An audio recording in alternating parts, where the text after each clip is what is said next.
Over the years, a lot has been said, but what happens when the people who were actually there start telling their own stories? For about a decade. He just had this unconditional love. He was so pure. A lot of the general public just didn't treat him well. You know, just treated everybody with such dignity and respect and just loved everything and everybody. Well, he was the big brother I never had, quite honestly. He was everything to me as a kid. He taught me so many things. He's taught me about loving animals, vegetarianism, animal rights, environmental issues, caring about your fans. Metaphorically, he was almost like a father that I never had. Basically, he befriended me. He took me into his life, which is very rare for Michael to do, but he opened up his arms to me and accepted me as a very good friend of his. And throughout the years, he never let me go. So I went with my whole family, and next thing you know, we were friends. We were like, seriously, he was like my best friend growing up for like a good fat stretch of my life. Yeah, like it was legitimate friendship. Yeah. I sat there and I gave them the names. They're on record. They have all of this information, but they were scanning Michael Jackson. All they cared about was trying to find something on Michael Jackson. Who you said, by the way, did not He describes being pushed to change the story.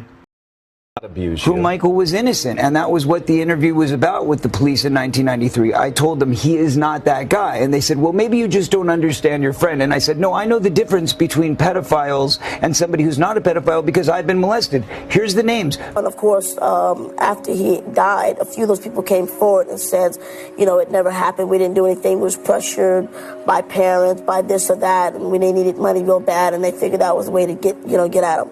But it's a little late, you know what I mean? Thanks a lot, you know what I mean? You put him through hell, and, you know, he's always been nothing but a great friend, not just to me, to my whole family. We grew up with him literally since he was 3 and I was 5.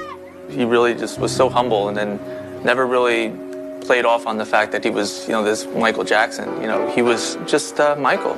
He was just our friend. Robin, in all of these pages, hundreds of pages, many, many hours of investigation, going to the Philippines, going to Chicago, going all over the country. There's not one scrap of evidence that Michael Jackson ever harmed a child, did anything wrong, committed any crime. It's almost a vindication when you look at this. The FBI looked at all of these matters and said, there's nothing here. And I think that's the most startling thing which I've seen.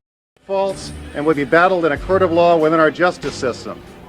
He is innocent and will be vindicated. In the end, everyone will interpret these stories differently, but hearing directly from those who were there adds a layer that's hard to ignore.